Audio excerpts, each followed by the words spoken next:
Hey everybody, this is Bevan. Welcome to Bevan, a Femme Over 40 and Her Friends podcast. I'm your host, Bevan.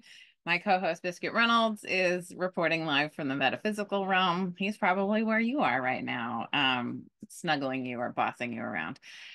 Today's episode, I welcome back my friend Chrissy Tolley. This is her fourth time in the Bevan's Party Metaphysical Porch, where we gather with our favorite blanket from childhood, cozy up on porch furniture of your choice, because it's all in the mind, and we hang out and real talk and dig in. I really love this podcast because, first of all, I'm my own producer, so I have no time constraints. And number two, we just get to talk about whatever is coming through. Previous episodes that you might be interested in checking out after this episode would be my first episode with Chrissy, which is episode 29. I'm going to put links to all this in the show notes so you don't have to remember.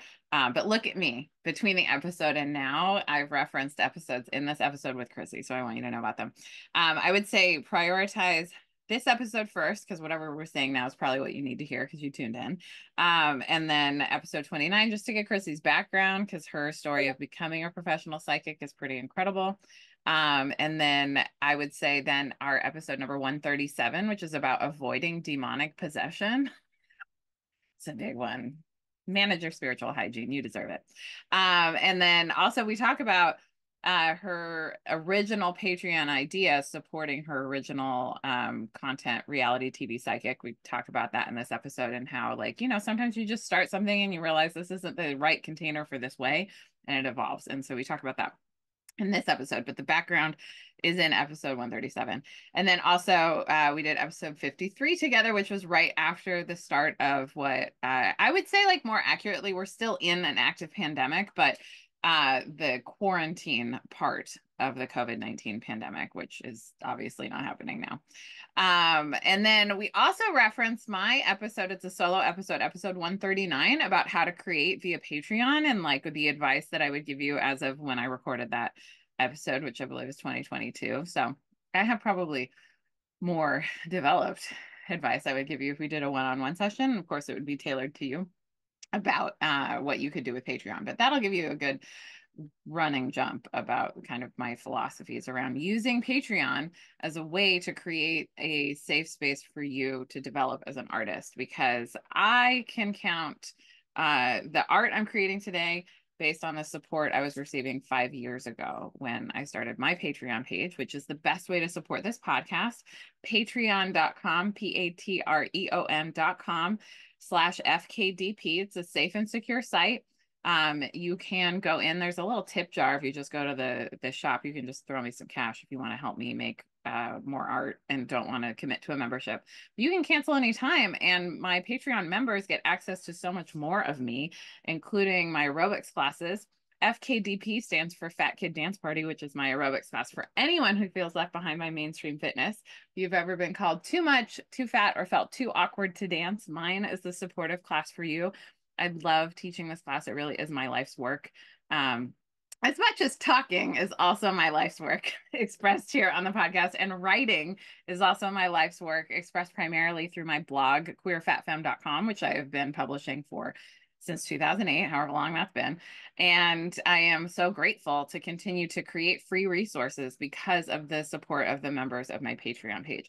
You can join at just any tier, get you access to my live Zoom classes. So as long as your time zone syncs up with my time zone, we can party together from all over the world, which I love the access of the internet. And also shout out to the internet for connecting us together right now, for connecting me and Chrissy together couple hours ago when we filmed this, right? Like, it's so interesting how, like, time, like, what even is time? But time is where you and I collide, right?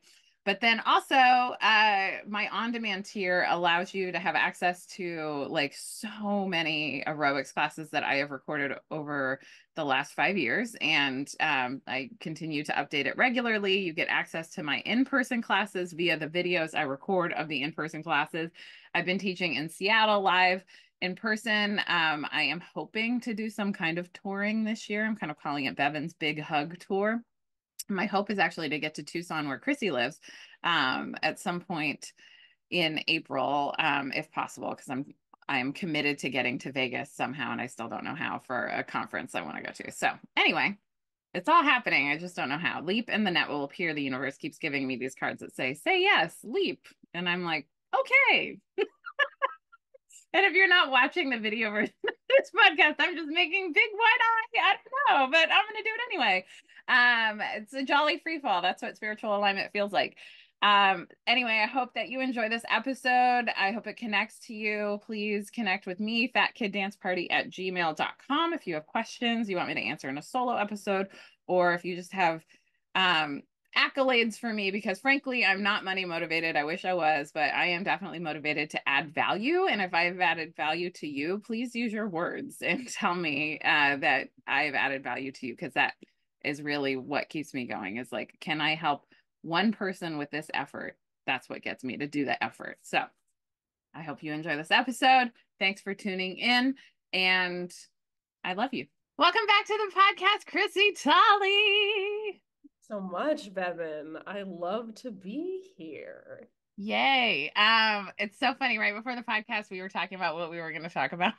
Yes, Chris, we hadn't planned it at all. no, we just decided to do it. And she was like, well, I guess I really trust you then. And I was like, yeah, me too. And so but who I trust most is the goddess to speak through us and have a great conversation today. And I always like to start business in the front. So, Chrissy, tell us what you offer. Sure. I am a professional psychic. I can technically be defined as a psychic medium. I am a psychic medium, but I think the average person would define me as a traditional psychic, which is to say that I am able to meet with someone, receive almost no information about them, and give them extremely um, accurate and specific information about their past, their present, and their future. I also have a Patreon where I support other people in stepping into their own version of spirituality.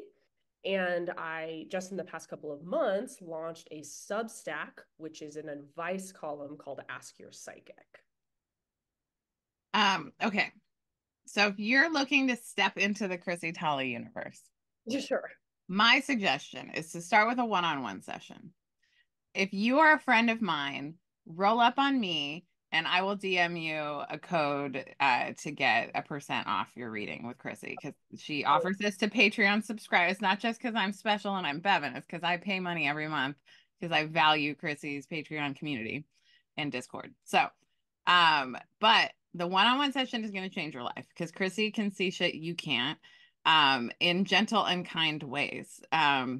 There was coming out, if you listen to my, like, episode 2 is my gay divorce episode.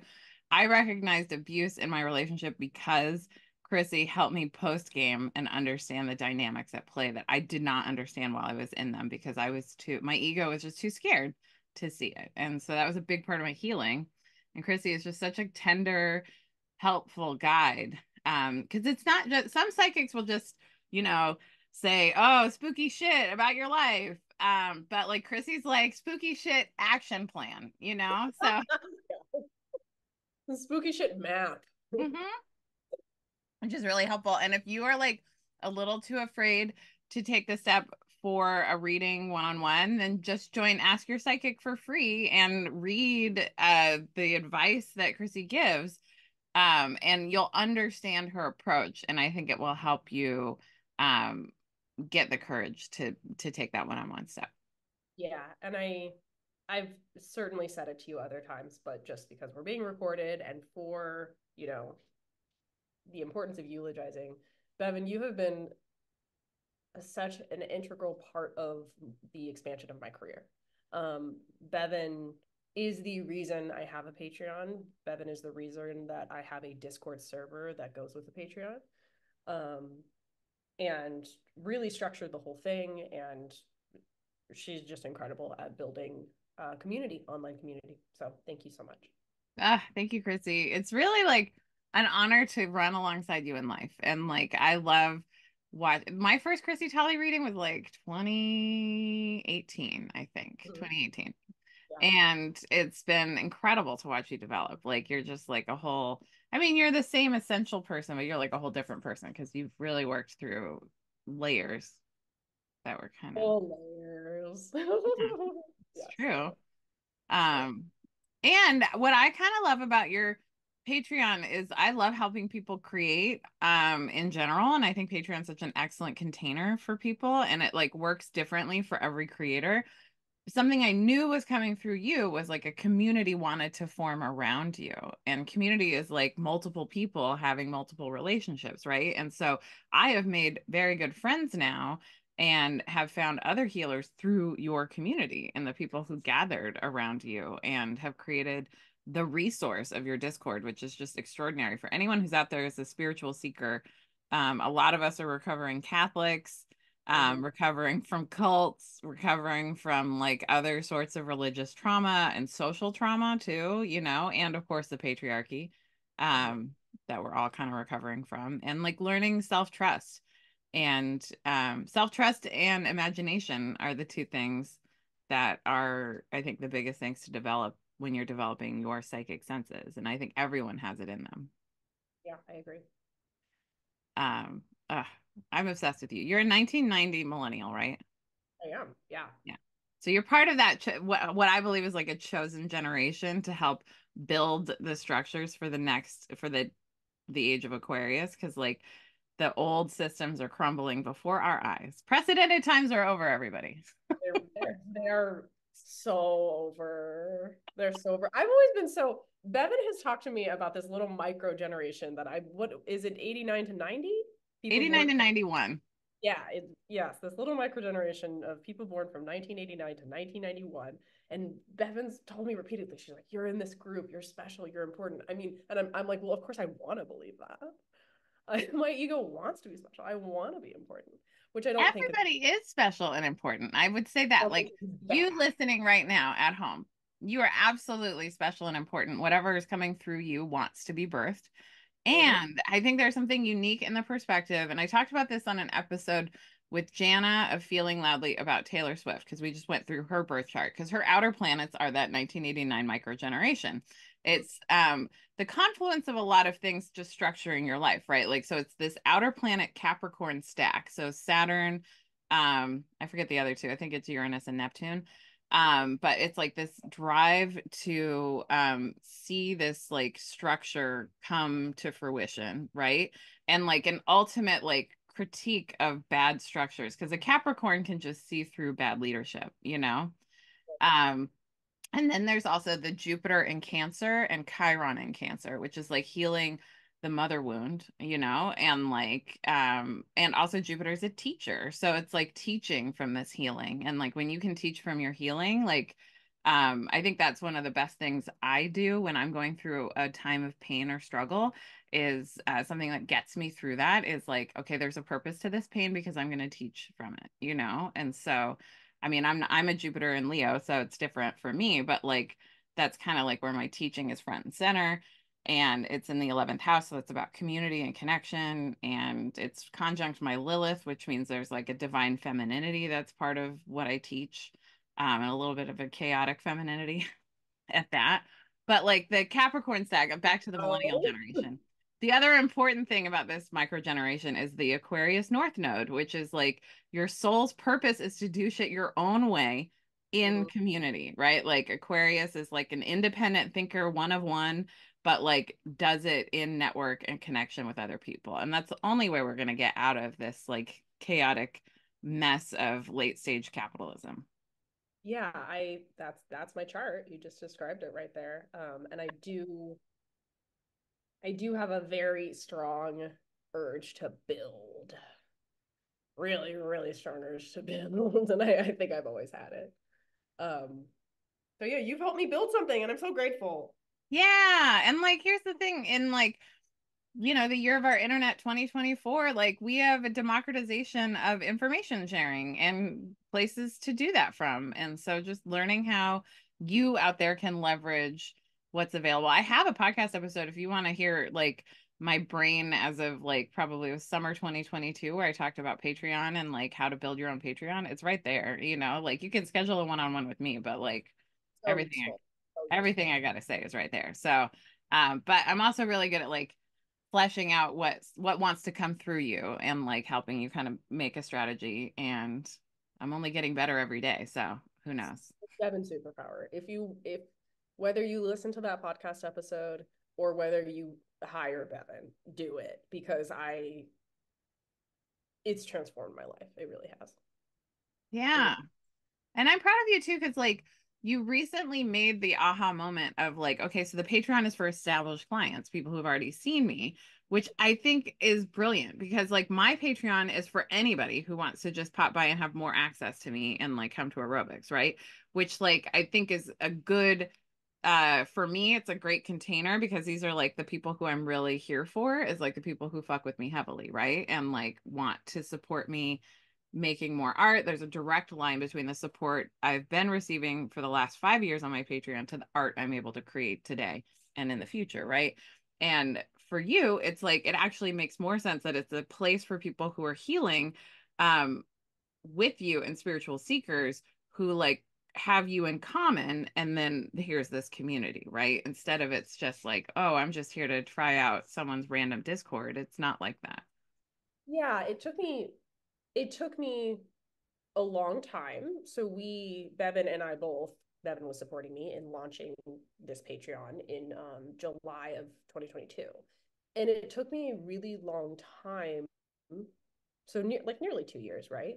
To understand what you just said, which is that this is not an open door thing that people can use to test me because I think it's really common for people in my industry, and I don't think this is wrong, but I think it's really common for people in my industry to build a sort of structure or something that has more accessible pricing, like a Patreon, and then customers and clients who are interested in them use that lower priced offering to test out that person and assess their not only like legitimacy, but also to see if they're a fit together energetically. And I was just understanding right away how sacred a space the Discord was because every single person there already trusted me and I already trusted them. And so I struggled to have the language for it, but I was really resistant for that first year of the Patreon to talk about the Patreon openly to other clients of mine and on Instagram. And you, Bevan, had been like, "What? You could have so many more participants. Why aren't you talking more regularly about your Patreon?" And I didn't understand it was because I wanted to keep that space safe. And frankly, I wanted to keep myself safe in that space. I did not want the energy that is common for of people coming in and um like honestly being critical of me. And I think it's okay for people to be critical of me, but I finally realized that is not the place I want people to test me. And so Bevan's referring to essentially a series of Instagram stories I did in the past week, just announcing to people, hey, yes, there is a Patreon. And also, you only get to be here if you're already an established client of mine. If you've worked with me even one time and you like me, that means we like each other. But if you haven't worked with me, I don't want you there because I don't want you coming in with any sort of, even though I understand the energy is valid, energy of skepticism questioning me or my talent or my values. It's just not the place to do that because this is a place where people heal. Yeah. And I love that because, like, here's the first advice I'll give someone if they're launching a Patreon is like basically now, every time you create something, you got to talk about your Patreon, which is like, Right. is my rule, right? For me, like, it's rare to have a podcast episode where I don't talk about the Patreon because it's what the podcast exists to promote, right? Like, I don't really do brand partnerships. I am my brand partnership, right? And but it's interesting because like Chrissy never really followed that advice. I was like, I talk about your Patreon more than you do. Yeah, that's correct. Hey, you know what? Like it's all good because like sometimes God is revealing information to you over time. When you're ready to see it and understand it in an easier way. And I think some psychics get their legitimacy through fame, but fame is actually incredibly difficult to manage, and it's a responsibility people don't understand. Psychologically damaging. Psychologically damaging. It's a responsibility that not everyone can manage, and like it actually like I think sometimes fame stunts people's growth because it doesn't require you to continue growing, which like a leader that's worth following is someone who is like growing all the time and is developing themselves and getting uncomfortable and like getting into growth edges and like um I really like that there's a safe place for Chrissy to be. and connect and like be supported and be validated by people who value her, right? Like, and it doesn't need to be like, oh, everyone's like a fan and happy with you all the time. But I'll tell you this, like, having been someone who's been canceled on the internet multiple times, knock on wood, I never want to go through that again. But like, I would talk to the people on my Patreon first about what's going on and like what they understand it to be, like if there's like a critique or criticism coming through a good friend, right? Like surround yourself with people who you can trust to be honest with you, right?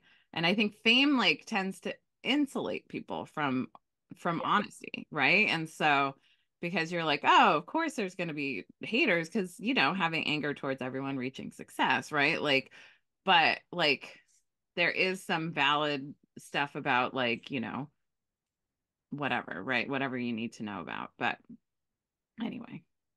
Yeah, and something I want to explain in case there's a listener, a regular listener of your Patreon who checked out other episodes that I'm in, because this is very cool. The fourth episode. We're Uh, growing together in real I time. know I've been on of Bevan, a femme over 40 and her friends. So the last episode that we did together, I don't know, probably was fall of 2022. Does that sound correct? Yeah, it was right around when the Patreon launched. So yeah, about fall 2022. Summer or fall of 2022. And I was, because I want to get into this and then I want to talk about business ownership. But the Patreon originally started, backing up for a second here, the Patreon originally started because it was supporting a concept called reality TV psychic, because I am a person who loves reality television. I'm also a psychic who loves reality television, but I could stop doing this job tomorrow, at least on a professional level, and I would still love reality television.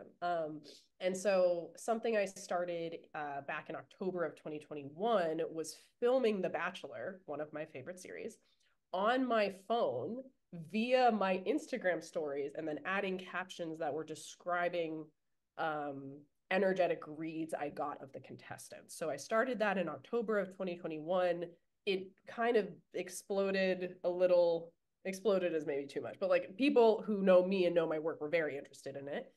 We then needed to contain it somehow. That's how the Patreon started. It was supporting this creative project. And it And wasn't just energetic reads though. It was actually good teachings about like because you can learn wisdom is like learning from experience, right? And you can learn from your own experience or you can learn from people fucking up on TV. that's right. Yeah. So it was, yeah, it wasn't, you're right. It wasn't just energetic reads. It was also reflections on culture and romance and dating. And it was really cool. And so I built this aspect of my brand called Reality TV Psychic. And my intention was to make it something that I was able to scale and become much larger. So I had and still do technically, but it's not active right now, an Instagram handle called at Reality TV Psychic. Bevan collaborated with me on creating content on there. Um, And I realized firsthand how much work it is to oh teach God.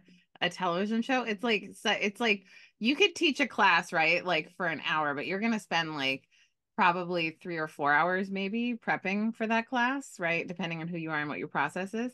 And like basically it's real time 3 to 4 hours to record like a 1 hour show and just get clips Mm-hmm.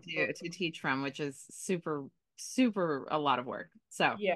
So what Bevan and I discovered, and then Bevan also discovered firsthand as somebody who was helping me create content in the context of this brand, is that the way we were doing it was deeply nonsensical in regards to time management. Um, and but I'm here. still valuable and you can go back if you're out there and you're like but I want to know. Yes, there you can go back and watch. Like I did half a season of Lizzo's Watch Out for the Big Girls. Chrissy did multiple full seasons Multiple of seasons of The Bachelor. Bachelor in Paradise. Like there's a lot there, so if you have some time, like you got the COVID and you want to sit around watching something on your TV on your but you got the norovirus and you're on the toilet, like you can watch those highlights. It's good content. It was great content. I was proud of it. It also, I think, was really reflective of my Catholic upbringing, in that I am healing, but really struggled for many, many years with working harder, not smarter, and Mm. sort of subconsciously believing that that made me more worthy of attention or more worthy of accolades or legitimacy or whatever. And so The this ego wants to keep you busy. it oh, does it ever. And so yeah, there's the way we structured that brand didn't make sense. And then even when I was creating content in a more time efficient way, I still realized that I really like being on social media. I think I'm good at social media.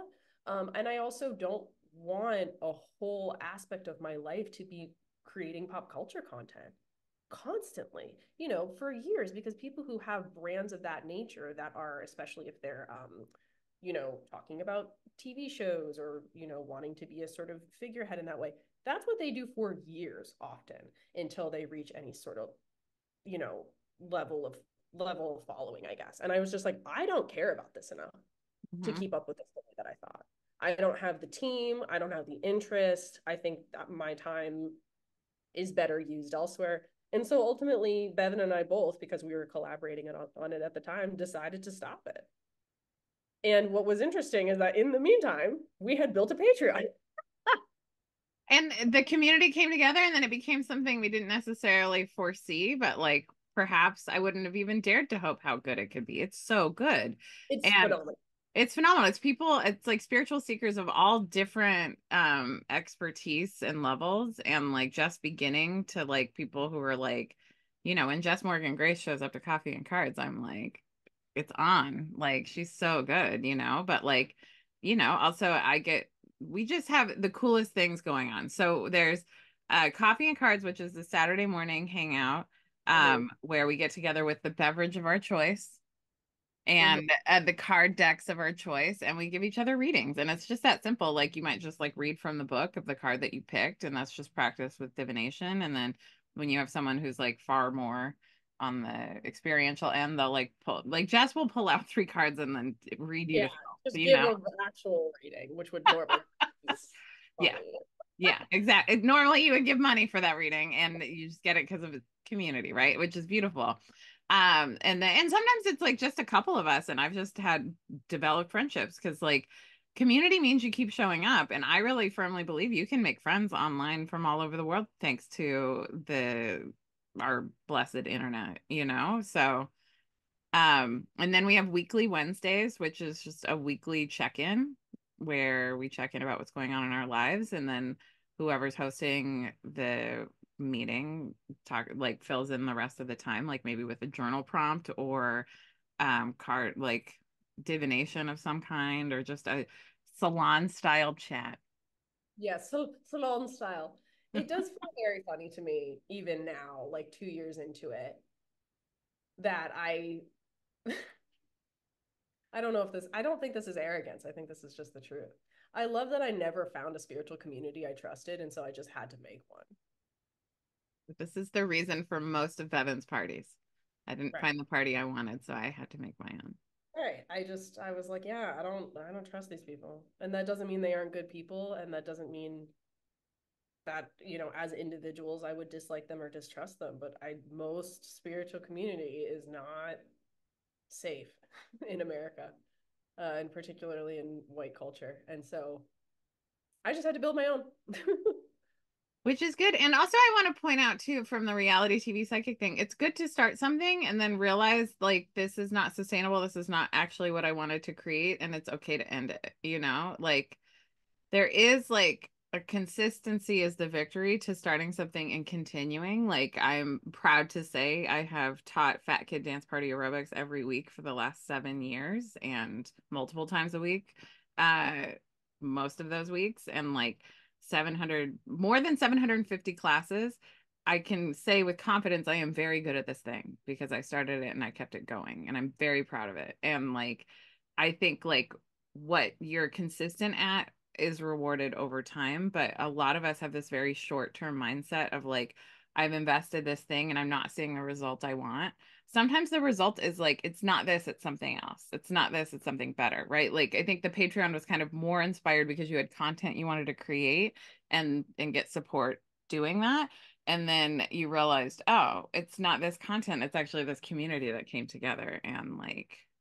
like And restructured. then I and then it gave me the opportunity to make different content and experiment with different types of content, right? Mhm. Um, and I just think so much of business ownership is trying something out, realizing it was bad, or realizing what about it didn't work, and then getting creative and switching it up until it works. And Success then looks just like doing failure that for 80% of the years. time. You just gotta fail. Just like when you learn to walk, you fell a lot. Like that's the whole point. It's just you try lots of ways of walking till you figure out what actually works. Yeah, and I think maybe it's I don't know that like Capricorn stellium right there. I have a respect for how long things take that the average person doesn't. You know what, I didn't come into that organically. I had to come into that learning it from entrepreneurs who had done some shit and had it stand the test of time. And um, if I had not had the emotional support going into creating Fat Kid Dance Parade, I don't think I could have sustained it. And it's been just the keep going, ethic of I mean, I think if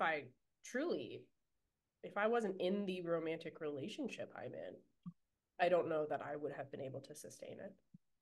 My fiance Edgar has been a really key component of what has allowed me to be consistent. And of course, my friendships, I'm lucky enough to have some of like the deepest, closest friendships ever. You know, people who I knew in a professional context and then became friends like you.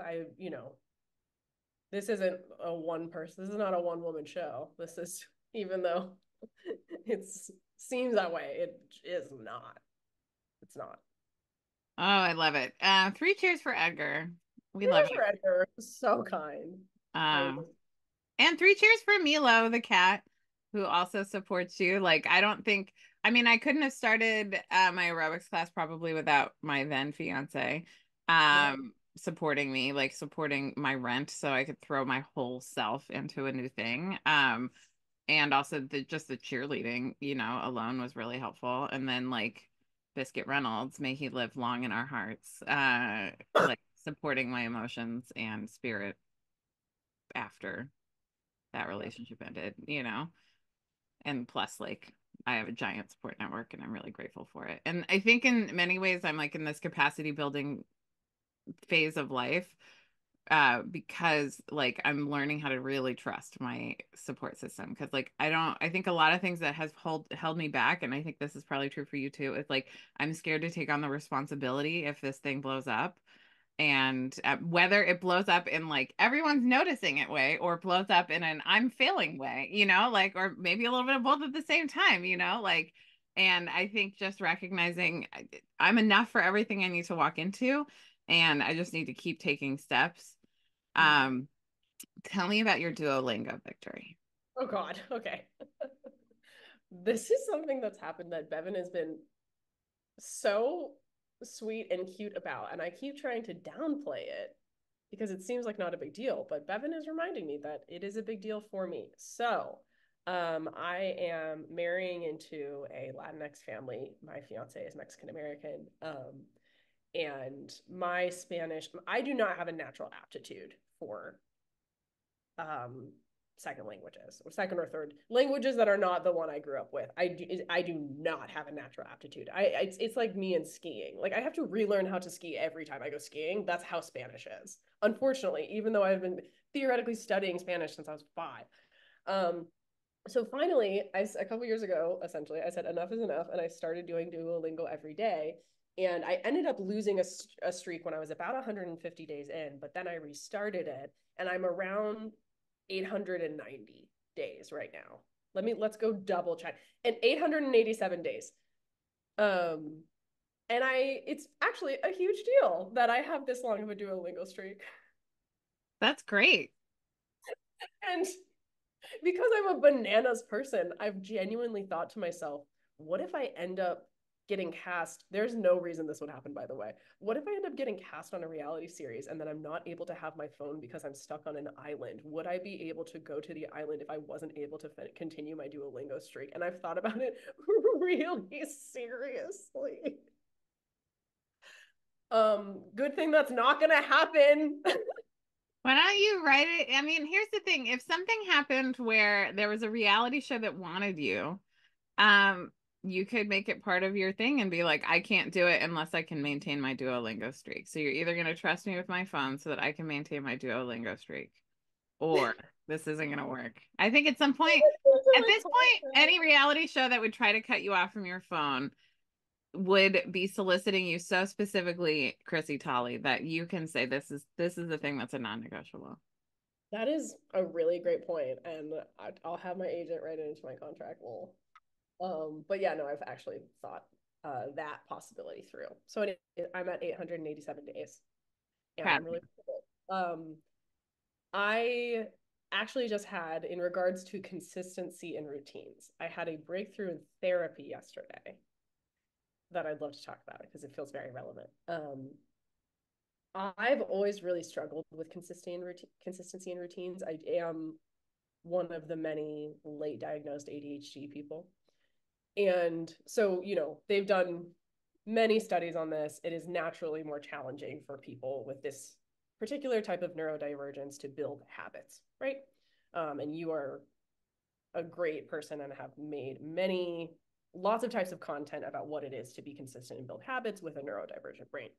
I have always been really, really resistant to it, more so than makes sense, not just more so than makes sense. And I was digging into it in therapy yesterday, and I realized it's because I'm very afraid of who I will become on the opposite side of those routines. Is it the responsibility fear or is it a different fear? It is the responsibility fear, but it's particularly both of my parents were married, but they split up when I was very young, like in the first year of my life. And I think one of the reasons they split up is because they're just too similar. They're really similar in these distinct ways. And one of those is that they have both learned, I think, to be highly regimented. And so, at least in the amount of time I've known them, and I have only known them since they were 33 and 35, respectively. But in the amount of time that I've known my parents, they've both been extremely regimented. And it has seemed as if there is an ease to that strictness that they enact on themselves. I don't think it's actually easy, but there is. And so I think I always saw, honestly, the rigidity and the consistency of both of my parents, even though they were not together, as being something that kept them from feeling. And I don't necessarily think that's wrong. And I think that lack of feelings often, like many people in that generation, led them to not be able to accurately assess choices they were making in their lives. And so I think I have this fear that I will, even though this is so, I know it sounds so bananas saying it out loud, but I have this fear that I'll become a highly regimented person and just forget to check in with my surroundings, become somebody who is not assessing threat or not assessing life path. And I figured this out, I think, formally and officially in therapy yesterday. And my therapist said, he was like, that's really just not how you've been for 34 years. So I don't think that's who you're going to become. I'm like, right. Like me, ultimately me waking up at a certain time and going and standing in the sun and then drinking a glass of water probably isn't going to result in me being deeply miserable down the road. You know what I mean? Like I don't, but I really think that because of the ways in which the similarity of my two parents, and I've seen them both use it to their advantage, and then also I think to a degree use it against themselves, weaponize that rigidity against themselves, I've been hellishly resistant, and that's held me back. It's held me back in a lot of ways, I think. So it's like there's this shift occurring right now where I'm like, okay. And then it happened this morning. I woke up. I didn't check Instagram. I didn't check my text messages. I went outside, I stood in the sun for like 30 seconds, and I drank water. It was a huge deal for this seems so simple and so silly, but it's like a really big deal for me to be willing to engage in a morning routine. Um, and you know what? No one died, and I was in a great mood, and then I went to exercise. Look at me go. Wow. You treated Prove yourself something. like a plant. What? Yes, I did. I Yeah. really did. Yeah. You're like, I deserve sunlight. I deserve water. And yeah, exactly. And so it has felt good to realize it's felt good to realize the ways in which I can take, and this is so much of what adulthood is, right? I can take certain ideas or concepts and apply them to my life in ways that work for me without fulfilling society's idea of what that should be or like family of origin's idea of what that should be. Um, yeah. I think some people's idea of rigidity keeps them safe, and they're just so terrified of what happens on the other side of their like things that keep them safe, as though they have that control. Because like, I prefer to think of God as keeping me safe, and God is constantly changing. God is change. And Right. so like recognizing the adaptability that can come from that. Um, Something that's interesting is like I too have rigid boomer parents, and Most of us do. um it's so funny because I think one of the my friend Alexis taught me this is like the big distinction between boomers and millennials is that like boomers are like have the same access to information. We all have our little, I call it my love rectangle. We all have a love rectangle that attaches us to all of the people I love, right? But also all the information in the whole fucking world, right? So millennials grew up knowing that we could just Google, right? Or, whenever we got to Google in our lives, right? And boomers just don't trust it because they need their own, like, it's like you grow up with this authority that says this is the way it is. And that's how they describe the world. And you grow up like being taught, because like I'm like a Zennial, like, so I feel like I have a very millennial mindset, and I try to hang out with people who are younger than me. And like I'm so stoked about Gen Z. Like I just really see young people as something worth learning from, because everyone is worth learning from in some way. It's like either learning how not to be or how to be, right?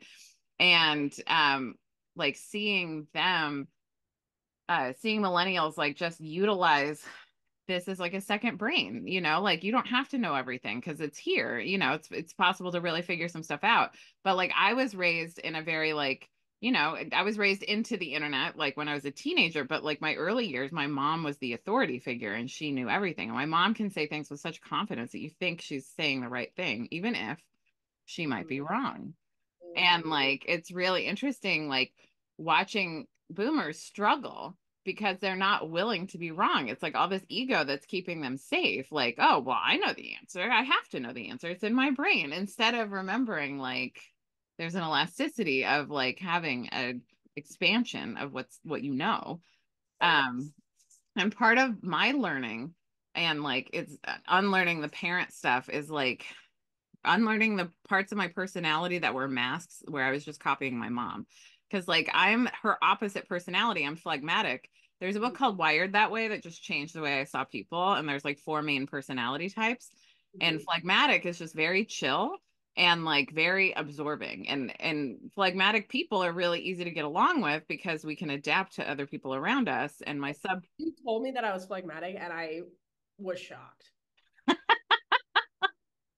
Because you're right. That's actually very true. But I perceive myself, even though I do know myself to be anxious, I perceive myself as being, I don't know, rigid, anxious, crazy, intense. because you were raised by people who utilize that as a coping mechanism. My I mom. was not because I was not raised by phlegmatic people. Let's put it that way. Yes, exactly. And like, I mean, it's kind of dangerous in that way because like you become a chameleon of your environment.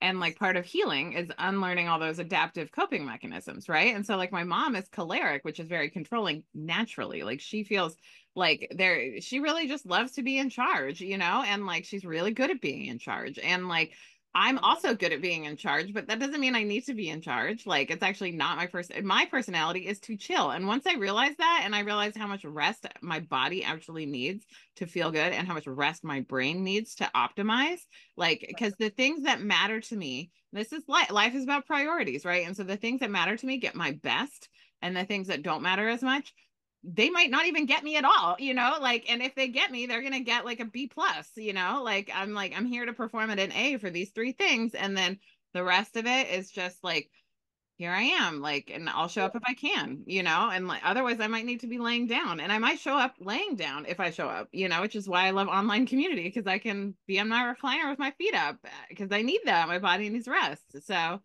anyway, it's interesting to show up consistently and see what that magic is. I'm doing a 22 days of tarot challenge, and yesterday we meditated on the magician.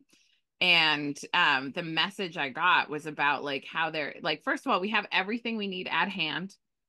We can create the world of our dreams. We just need to do it, so it needs action. But like the magic is consistency. The magic is showing up again and again and again and again and again until you get great at something. Because you don't have a passion for something that you've never done before, like, and you don't develop a passion until you start doing something. And then once you have like that conjuring energy and you've tried it and you're like, yeah, this is a thing. Let me keep refining. Let me keep getting better. You just got to keep showing up. right. And ultimately, it feels very clear to me that I am really, really good at showing up for work. And I want to I, give you props for, have you been doing this 7 years? yeah, it's Yeah. almost in July. 7 years in July from being Chrissy Tolley as a psychic and a professional psychic. And you keep showing up. Yeah. And I always will. I always will. And Mm-hmm. so it's like it took me a long time to realize, kind of like you're saying, oh, I can do absolutely anything if it's the right thing for me. Mm-hmm. But I was not raised that way. I was raised, as many of us were, to be you will do exactly what we say, and you will have that same level of enthusiasm and intensity and obsession and drive and focus, even if it's not a fit for you. And Yeah. I and we this is actually something you and I spoke about at length in the first podcast episode we ever did together. I just set myself up. I'm not making it about, my family or even society. It was my choice. I set myself up to fail. Yes. And yet, like, here you are, like, a We professional pivoted. There working was a psychic. big pivot, a dramatic pivot in Yes. 2016, 2017 that led us Mhm. here. And so it's been really healthy and healing to my self image to realize no, I'm a fucking hard worker. Mhm. It's just, the motor needs to be going in the correct direction. Because if it's not for me, why would I work that hard? I mean, listen, as an ADHD cutie, you might recognize this. Like, I did very well in the classes I cared about, and like, I did pretty good considering in the classes I didn't care about. And like, I think like we need to raise our kids. I'm going to make a broad statement. I think we need to raise our kids to do what they are passionate, like what really stokes their juices, and recognize that everyone is different by design, and we don't all have to be strong in algebra to make the world great. The people who are strong in algebra are supposed to be. Yes, good for them. I Yeah, want them to be strong in algebra. I want the people who are designing the airplanes I fly in to be really good at their jobs.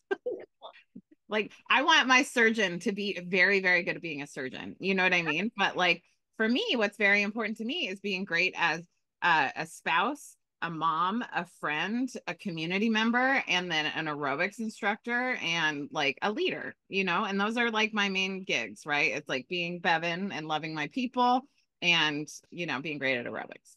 It's very harmful that we were taught we had to be equally good at everything. It's actually so wild. Such a waste of time. I think back about school and like how exhausting it was for me because like if I could have only just refined down to like 3 to 4 hours of learning a day and then like spent the rest of my time like focus on things like aerobics, like I hated most exercise. I always thought it was because I was fat. And so therefore movement was punishment to me for like having a failure of a body, right? Which is all just taught to me Yep. by well-meaning white supremacy, like well-meaning people who are funneling white supremacy at me, right? And then I eventually realized, oh no, it's because I'm an aerobics genius and I actually know what's fun for me to move because it's going to be fun for other people. And I'm going to use this as a platform to teach people how to feel free in their minds and bodies. And I just got to keep doing the brain work of getting free and then teaching it on the dance floor. It's been really interesting for me to realize that. Ooh, bold statement, but I don't think I'm wrong. It's been really interesting for me to realize how much more, because I have focused on what I'm good at and what I actually want to be doing, I have more job security than most people I know. Because nobody else can do Chrissy Tolly but Chrissy Tolly. Nobody else can do Chrissy Tolly but Chrissy Tolly, and because nobody can fire me. I have high demand. Individual people can choose not to see me, and that's valid, and that's okay. But I think it's, we're learning more and more, especially with, all of the layoffs various industries have experienced over the past 6 to 9 months. We're just learning more and more that, like, you have to build your personal brand. That is what you have to take care of. You have to take care of yourself and your expression of self in the professional world. Yes. That's what you got to be loyal to. It's weird. It is weird. It is weird to have chosen. It's cool, obviously, but it's weird to have chosen such a non-traditional path and be like, okay, yeah, I think I made the best choice. Odd, right? Yeah, objectively, like, yeah, Choice for best me. choice. Best choice for you. But also, like, it's interesting, best choice for you, and certainly not the choice that your parents would have made for you or society would have made for you. No, yeah. Yeah. They want you to, go to work and spend a lot of money on corporations so that they can just siphon resources out into, Jeff Bezos's 24th yacht. Mm-hmm, mm-hmm. Yep. Oh, it's so weird. Um, Chrissy, let's talk about prayer. Oh, yes. Yes. I want to talk about prayer. Okay. In your Patreon, there's an excellent video, which is called I believe, I haven't looked at it in a long time either. I believe it's called Prayer for People Who Are Scared of or Resistant to It. yeah, and it's a really good basics of prayer. Like, um, I would tell people just like if I were introducing you to prayer as a concept, the metaphysical support system you have can't help if you don't ask because we have free will choice. And Right. so I have realized that like God really can only work in the present moment and today. And I'm still not even fully sure why certain things are daily, but like I know my life has radically changed and improved ultimately, even though sometimes it's hard, like in the improvement. Um, Using A Course in Miracles prayer every day. What would you have me do? Where would you have me go? What would you have me say and to whom? And also, I haven't even, I'm like still on like day 150 something of A Course in Miracles. I haven't yet gotten consistent with that, but that's okay. I will get consistent, but I've been consistent about that prayer every day for a real long time, years. Yeah. And so I love the way you teach prayer to people who are resistant to it for whatever trauma reasons they usually have around prayer. Right, right. Or religion or worthiness or believing that they get to have needs or preferences or wants. Mm-hmm. Yeah, I believe this is my cosmology and doesn't have to be true, but it is my understanding. I believe, like you said, we live on a free will planet. So, in order to secure spiritual assistance of any kind, however you define that, you have to ask. There are ways to overtly ask using language and consciousness, which I would describe as prayer. And there are ways to um, less overtly ask, which is maybe just beliefs or ideas or yearnings that are not top of mind. But I am becoming that dreaded person in the lives of people I love, where I'm asking them when they come to me with a problem if they've prayed about it. Like Christian ass stereotype that is often associated with people outside of Christianity, at least, and outside of those communities, associated with being dismissive or uncaring. And I do not ask people that question in that context. I'm asking them, have you taken responsibility for your relationship with the divine in order to connect with the systems that be that want you to succeed and energetically want you to receive what you most desire, yearn for, need in this moment? Have you taken responsibility for that relationship in this problem you're experiencing right now? And most people haven't, because most of us believe we have to suffer alone. Um, and so I just see, regardless of who you're praying to, I don't care. I always say choose your fighter. And choose your fighter means pray to whoever. I don't give Choose your fighter. I don't give a fuck. Do you know what I mean? It can be like the Christian God. It can be oneness. It can be Mother Nature. It can be a deity from a lineage. It can be Allah. Choose your fighter. Pray. Archangels. I'm a big archangel prayer. Archangel Michael is always there for you, and he's especially always there for me. Right. Just choose your whoever. And it can be your God as you understand God, as we say in 12-step programming, and put it out there. I am really specific about my prayers because I notice how much it works. As good as I am at faith and as good as I am naturally at the metaphysical, I need proof as much as the next person. And I've spent many, many years trying to figure out if I'm absolutely unhinged and trying to figure out if this whole understanding of my abilities in the world and how I perceive Earth is just a bunch of bullshit. I've spent years now trying to figure that out. But no, I can tell you, I have a lot of proof, even if it's just my understanding of reality. I seem to have a lot of proof that what I think is correct.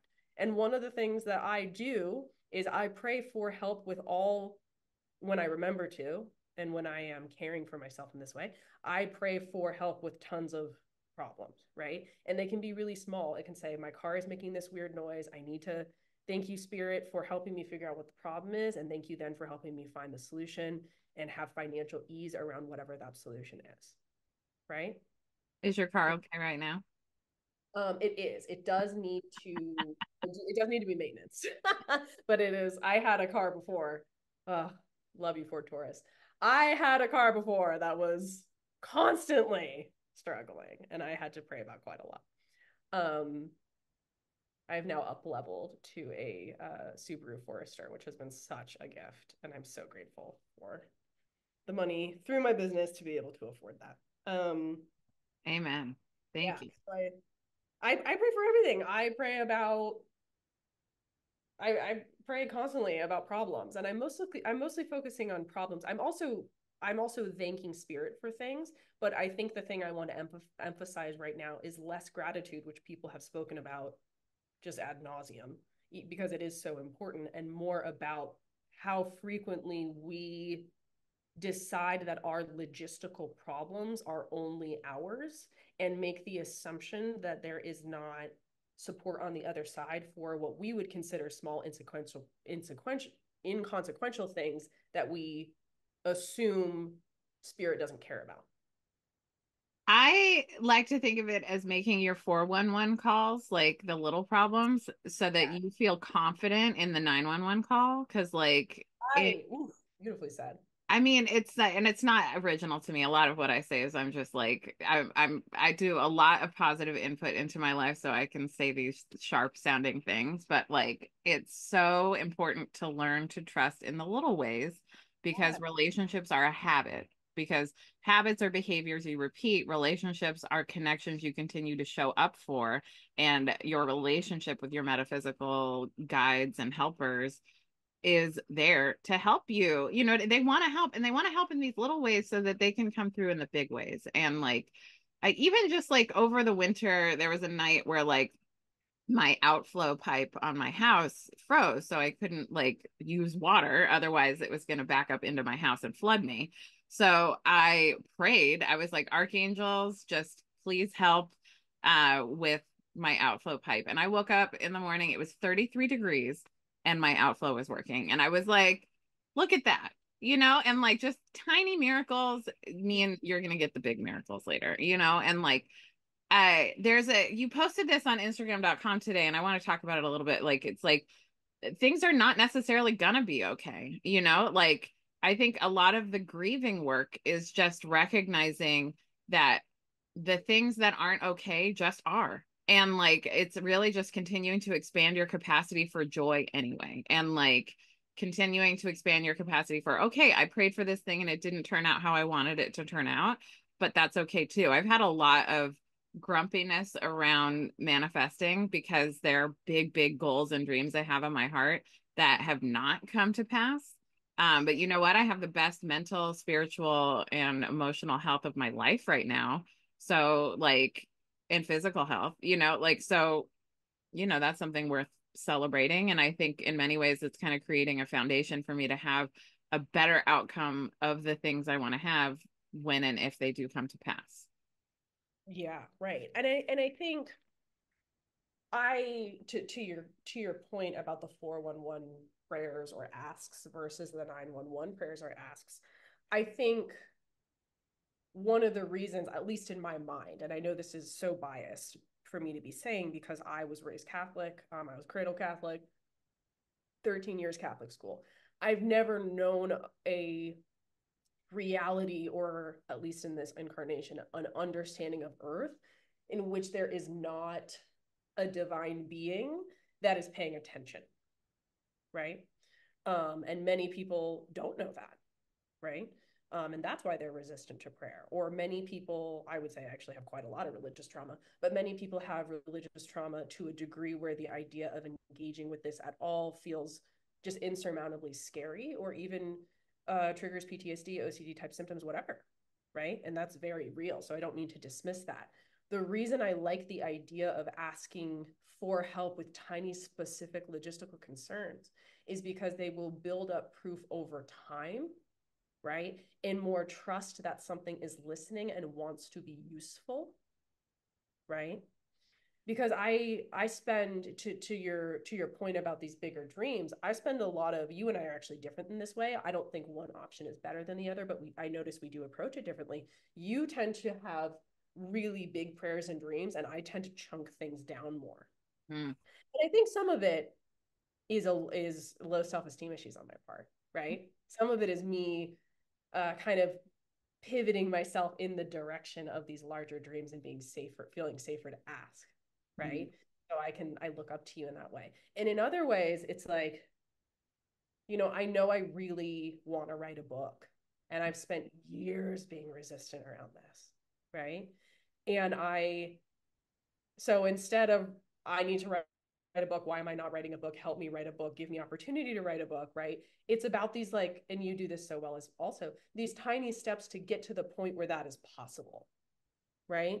Of, okay, I'm praying to have the willingness Mm. to write every day.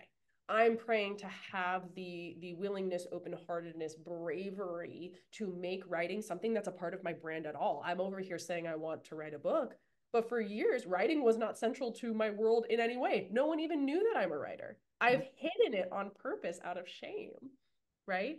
So I do think there is a lot of validity to this question of, okay, how do we sit with the discomfort and the disappointment of the bigger dreams that we don't ask for? And I just want to offer, there's a lot of strength in not only praying for, okay, what am I not seeing and what missing pieces am I not getting here, but also in praying for, okay, how do we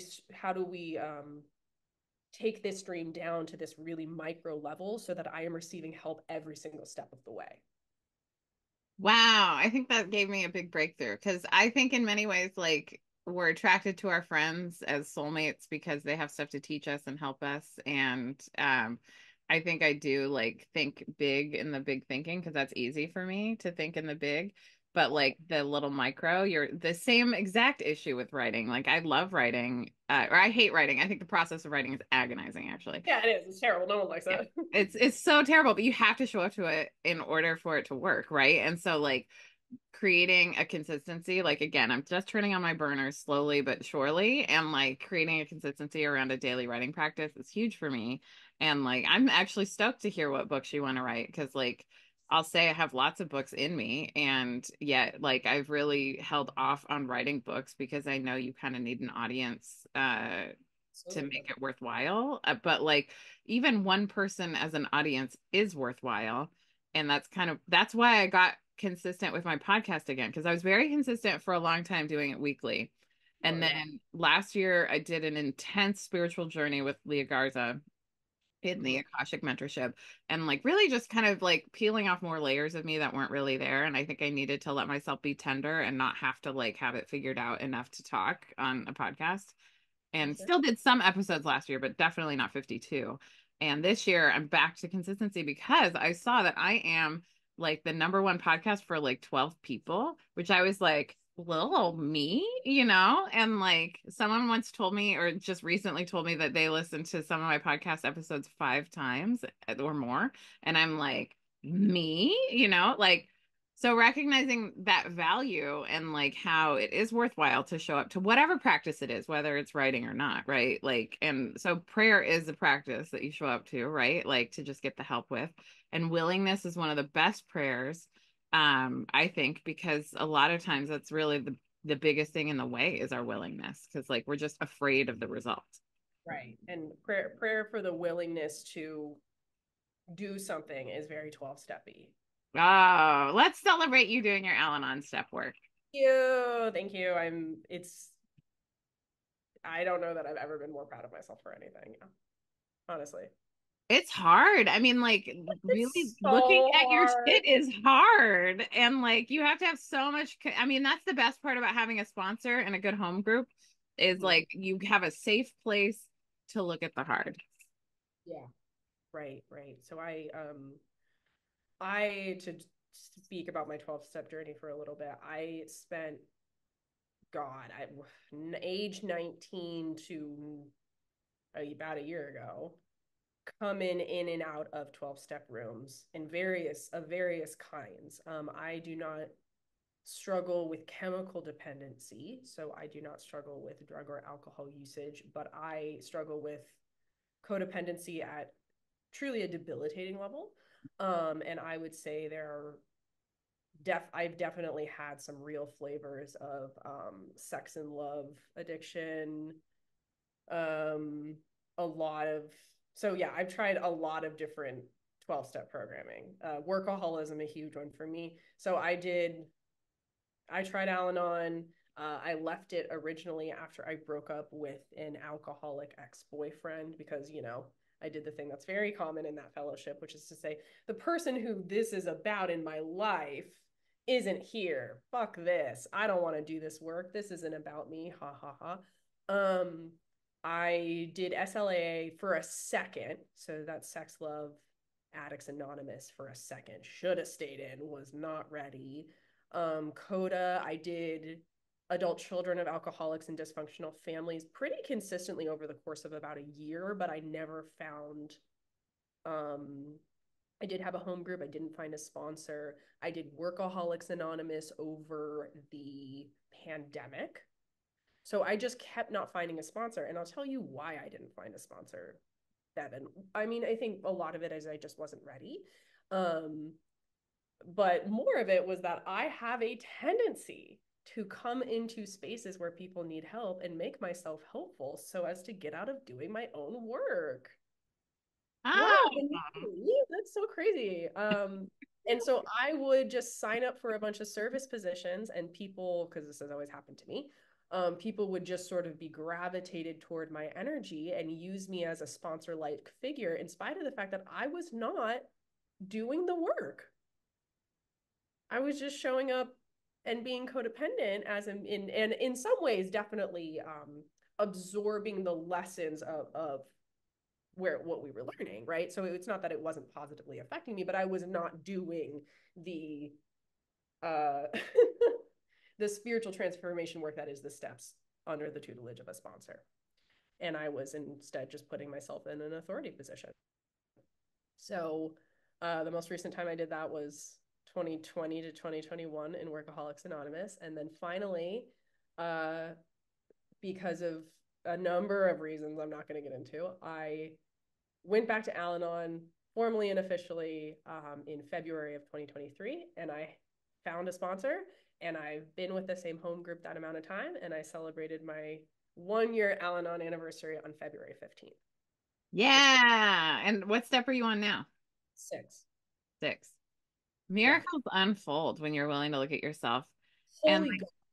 and it's just a prayer for the willingness, truly. Because, like, I mean, I think everything matters, right? Like, so I do think it's like either everything matters or nothing matters. Leah Garza and I have a great conversation about that.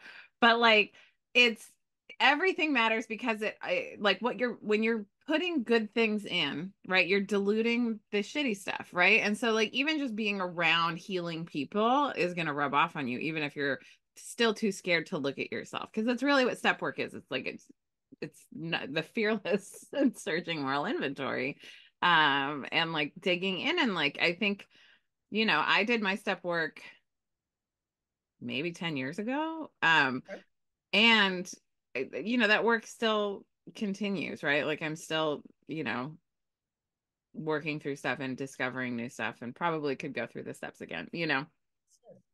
And it's interesting. An active recovery practice is all of it. It's service and sponsorship and being sponsored and showing up to a home group, and like we figure out how it works in our lives at the time and just adapt to what we need and evolve. And I'm so proud of you. I've seen such a change in you, like, as you release different levels of codependency. It's, And like, it's shocking. It is shocking how much I've healed in 1 year of being sponsored and showing up consistently to meetings and doing step work. It is shocking. It has done, and I will say this until I'm blue in the face, doing step work, and I'm not even finished with my first round yet. I'm only halfway through. Doing step work, even to the degree that I've done it, has healed me more than 15 years of talk therapy. it's so 15 years fast. of talk therapy. And I really like talk therapy. I'm a proponent of talk therapy. I've had many wonderful, gifted therapists who have changed my life. But it has not done for me what the fellowship has done for me. There's some things we can only heal in relationship with other people and animals. And if you want to go far, if you want to go fast, go alone. If you want to go far, go together.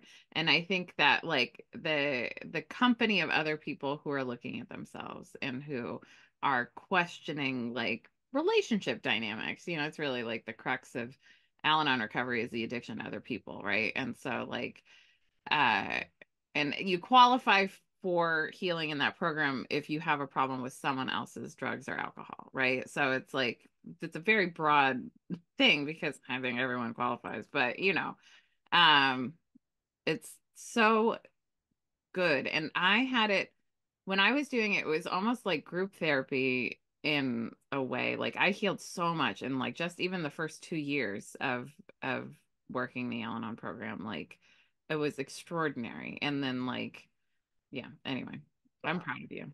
Thank you. And plug for Al Anon, plug for 12-step programming generally. Let me explain. I do think part of why it did not take for me in the past the way it has with Workaholics Anonymous and then going back into Al-Anon is because the pandemic and lockdown in particular completely changed 12-step spaces, as it has for many things. So now most of the fellowships have totally exploded because there are so many more virtual meetings. All of the in-person meetings had to become virtual, and now, at least with Al-Anon, which is the fellowship I know, there's just like 10 an hour. So you can, for example, with Al-Anon, go on to their website and then look at their meetings list. And there's a section that says in-person meetings, phone meetings, and then virtual meetings, by which they mean Zoom, right? So it's just so much easier to engage with the fellowship because it's frankly easier to leave if you don't like it. I think that's a lot of people's fear, is just showing up the very first time. So because what we refer to as the rooms or the meetings are virtual, it's so much less of a risk to ask people to show up. And it was even less of a risk for me to do it, even as someone who has a lot of experience in these rooms. So Yeah. I highly recommend it. It's so much easier than it used to be. Worth considering if your fear is showing up. And something I heard at the beginning, that has helped me a lot is, like, go to 6 meetings, as close of a time period as you can, like 1 or 2 weeks, and find a meeting that has a personality type that really, because every meeting has its own personality, because all the people bring that energy to it. and figure out like what resonates. And I was so lucky that, or I was so blessed. I like to replace lucky with blessed. I was so blessed that my second meeting ever was like my home group. Like it was like they had us, it was called Solutions and Serenity, and it was a solutions based program. So it wasn't like pity party in the basement. It was like what tools of the program are working for me this week. And Yeah. like that was kind of the basis um for how we did those meetings. And it's so funny because like I had to take two buses to get to my home group, and that was such a barrier, like it became like even more of the ritual of doing it was like getting to it and getting home from it. And like I love that the barrier to trying it out is so much less now that we have more internet access to healing and home groups. Yeah, it's incredible. My meeting is on Mondays. It's called Miracle Monday, and it starts at least right now with time changes. It starts at noon, um, PST. That's Right? so great. That's So something you can just chunk right into your day. I will be there. Still doing a lot of service positions because I still love being in charge to some degree. It doing volunteer positions in anything, not just recovery, for me, like helps me ease social anxiety, because like if I have a purpose to be there, then I don't need to like justify my worthiness, like and 100%. taking up space, and yeah. Part of the reason it took me so long to a huge part of the reason it took me so long to be in these spaces and receive is because I didn't have the capacity to receive Yeah. forever for years. And so finally it wasn't until I had knocked through a bunch of crap energetically and within myself that I finally got to a point where I think honestly my sponsor started talking to me. She lives in England. She's wonderful. And she like showed up and I was like, who is this person? And it was so funny because when she originally started, just sort of like direct messaging me during the Zoom call, I made the assumption, this sounds shitty, but it's just true. I was like, this woman's talking to me because she's pulled toward my energy and she wants to use me. Because Wow. that's why most people show up. They know, they understand that I have the ability to heal them and they just show up, right? Hashtag my business. And which is fine. I'm grateful that those people show up. That's my job. But I didn't, it was so bewildering to me that this person wanted to give me something. It was so bewildering to me that somebody was showing up to take care of me, Hmm. you know? Yeah. Um, and I don't think that that would have happened until I was ready to experience it. I think something that's coming through me right now, just thinking about that, is like when the student is ready, the teacher appears. Yes, And 100%. I think a lot of people just in my interpersonal life, like my motivation is I'm just here to help. And I think people don't always uh read that because there's so much like trauma clouding them and codependency and, you know, Yeah, I'm skepticism of life. in our friendship and in our connection. I am repeatedly shocked by how accepting and loving you are. And I'm always like it's wild, and it's taught me a lot. So thank you. Oh, I love you so much, Chrissy. I'm so proud of you. You've done so much. And I'm like, I really am so jazzed that we get to run in life with each other. Like, you really matter a lot to me. Like, we're lifers. Like, Yeah, and I think part of loving people is just like allowing them to make their independent decisions and being excited for them. And like, it's so funny as someone who is like kind of in an advisor position, sometimes paid, sometimes just your bossy Capricorn friend. Like, I'll tell you stuff and like be like, you got to plug your Patreon. You got to plug your Patreon. And then we realize like 2 years later, oh, this is why you're not plugging your Patreon. Oh, this makes sense. You know what I mean? Like I have no agenda. My agenda is like you shining your brightest and like you trusting your intuition and insights. Like I don't have anything, uh, just recognizing I don't have to be the boss of things and I don't have to control things in order to be safe. I'm just safe anyway. And I'm really here just to love. And one of the most loving things you can do for people is to believe them and support them, whatever they're doing. And like if they need to fail forward, like not that you were failing this, but like, you know what I mean? Like if someone you love just needs to fail, like just be there for them. You know what I mean? Like, okay, you saw that coming, but that's all good. Like you're a psychic, like you can see shit coming all the time. that's good.